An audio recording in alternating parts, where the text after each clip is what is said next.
Welcome back, everybody. It's Sunday, so that means it's another edition of Storytime. So we took a week off last week, but we're here again with a sugar glider. You've probably seen pictures of these guys. You might have even seen them in certain pet stores or at zoos. They are absolutely adorable little animals. So they sometimes get called flying squirrels, but you know what? They're not squirrels at all. These guys are actually marsupials. You may recognize that name. Marsupials are mainly known to be in Australia, so they're called pouch animals. Kangaroos, wallaroo, wallaby, possums, all those are marsupials. And they kind of get their name because their babies actually form inside a pouch on the front of their body. So they don't fully form inside the body. They're born premature and then form the rest of the way on the outside of their body. Now, sugar gliders in particular are very, very cautious creatures and also very, very social. He's not being very social right now because they're nocturnal, so I woke him up. He's a little bit scared right now, but he's getting used to me. I've taken this one out plenty of times, and he's starting to get used to the fact that humans are holding him more. But sugar gliders live in very, very complex family communities. So sometimes there can be up to 30 sugar gliders all living together. Now, there's some very, very cool features about these guys. One, they have these special glands between their arms that when they jump out and fold them out, it looks like wings. So they get their name because they will glide from tree to tree. The reason they get the name sugar in there is their favorite thing is to eat nectar, flowers, and fruit. But they are actually an omnivore. That means that they're going to eat some animal matter as well. So sometimes they'll eat small birds, but mainly they'll go after things like insects. They have very, very large eyes. These eyes help them see at night. Being that they're nocturnal, it's really hard to see at night, so a larger eye allows them to focus more light in and be able to see everything. But it also helps these guys with the way that they glide around. So they have very, very good vision.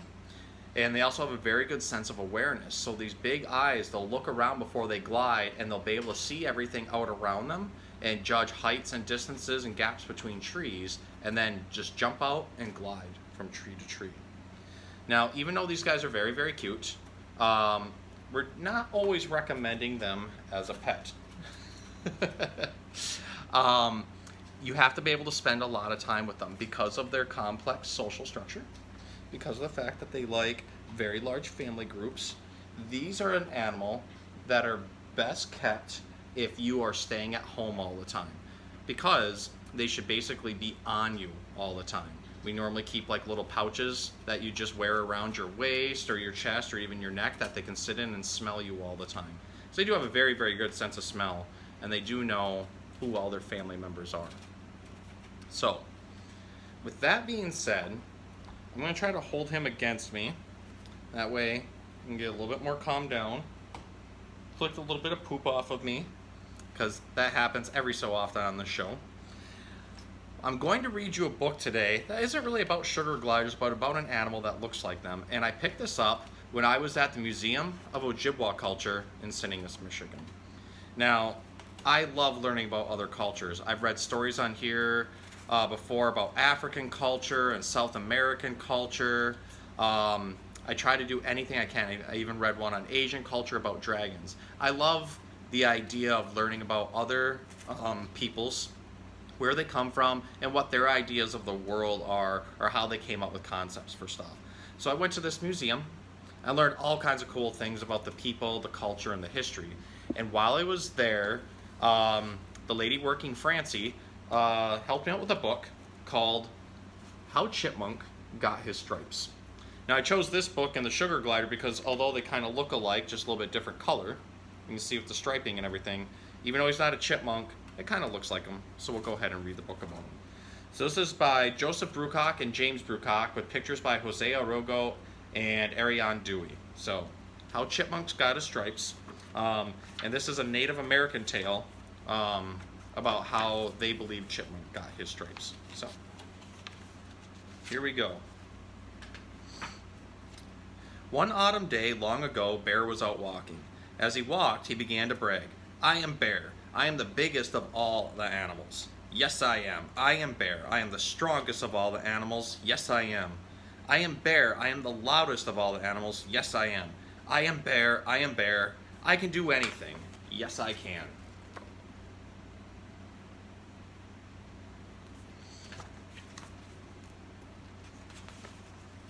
As soon as Bear said those words, a little voice spoke up from the ground. Can you really do anything? Bear looked down and saw a little brown squirrel standing on his hind legs. Can you really do anything? Brown Squirrel asked again.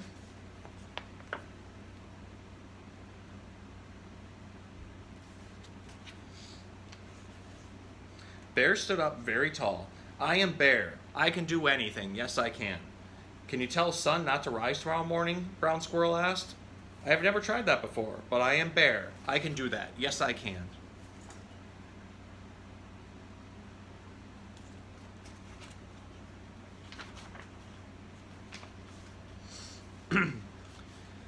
Bear turned west to face the sun. It was the time when the sun always goes down. Bear stood up to his full height and spoke in a loud voice. Sun, do not come up tomorrow. At his words, the sun began to disappear behind the hills. You see, Bear said, sun is afraid of me. He is running away. But will the sun come up tomorrow? Brown Squirrel asked. No, Bear answered. The sun will not come up.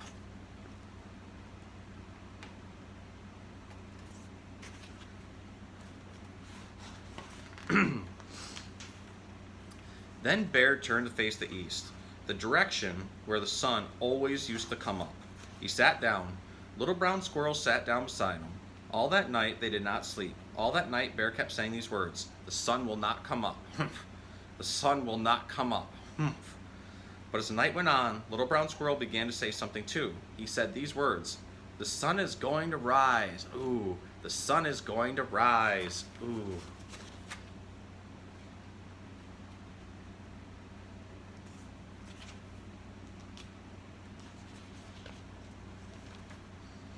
All through the night they sat there. One by one, other animals gathered around them.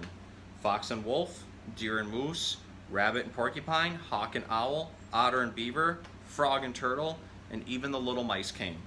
They wanted to see who would be right, Bear or Brown Squirrel. This is what the other animals heard. The sun will not come up. Humph. The sun is going to rise. Ooh. The sun will not come up. Humph. The sun is going to rise. Ooh. Finally, it was just before dawn, the time when the sun always used to come up. Look, said Turtle, a little bit of red is starting to show. Yes, said Owl, I believe the sun will rise today. Bear only chanted louder, the sun will not come up. Humph. But right next to him, Little Brown Squirrel piped up, the sun is going to rise. Ooh.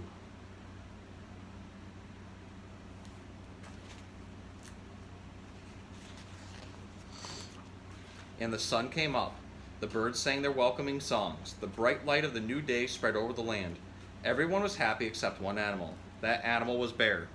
He sat there with his head down and a grumpy look on his face.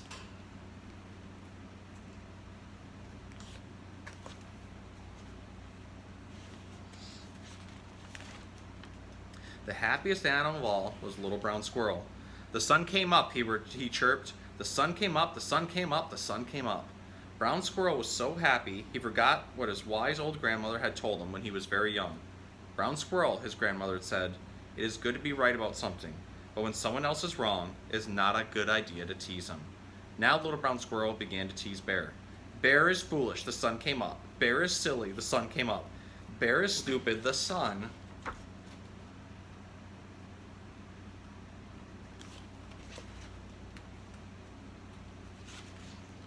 Whop! Bear's big paw came down on Little Brown Squirrel, pinning him to the ground. Bear leaned over and opened his huge mouth. Yes, Bear growled, the sun did come up. Yes, I do look foolish, but you will not live to see another sunrise. You will not ever tease anyone else again, because I, Bear, am going to eat you. Brown Squirrel thought fast. You are right to eat me, he said. I was wrong to tease you. I would like to say I'm sorry before you eat me. But you are pressing down on me so hard that I cannot say anything. I cannot say anything at all. I cannot even breathe. If you lift up your paw just a little bit, then I could take a deep breath and apologize before you eat me. That is a good idea, Bear said. I would like to hear you apologize before I eat you.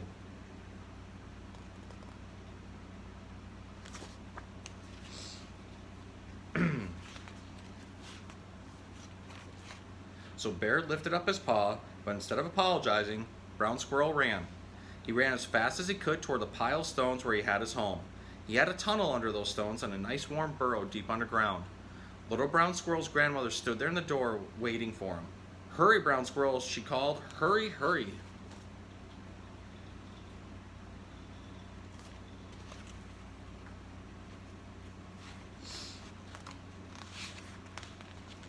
Little Brown Squirrel dove for the door to his home, but Bear was faster than he looked.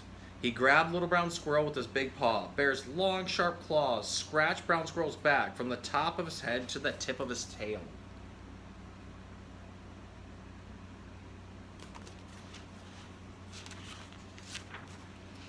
But Brown Squirrel got away. Deep down in his burrow where Bear couldn't get him, Brown Squirrel curled up next to his grandmother and slept all winter while those scratches on his back healed.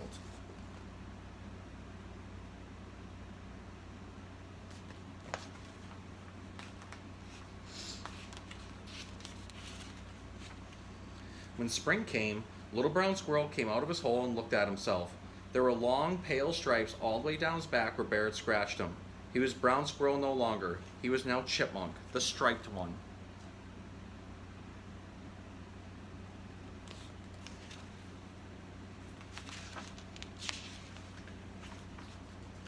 That is how Chipmunk got his stripes. Ever since then, Chipmunk has been the first animal to get up every morning.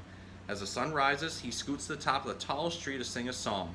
The sun came up, the sun came up, the sun came up, the sun came up.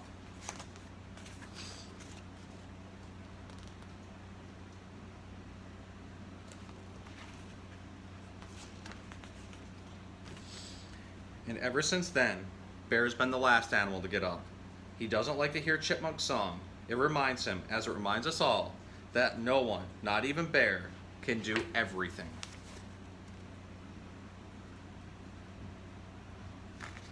So that was a super cool story. Again, it was a Native American tale, and I always love telling like different types of Native tales. So if you're watching this and you have some ideas for books from other cultures, I'd be more than happy to read them because I love learning about things like this. And I think it's really important to learn about other cultures, especially Native American culture. So this is an About the Author section if you ever check out this book that tells all about Native American authors and some about the culture. If you get a chance to ever go to a Native American culture museum, like the Ojibwa Museum in St. Ignace, or get a chance to go to a powwow, really learn about Native Americans. They have an amazing, amazing history, full of culture and life and color, and also great respect for all of our little animal friends. So I hope you learned a little bit about sugar gliders. I hope you learned how cool Native American culture is, and I will see you next time.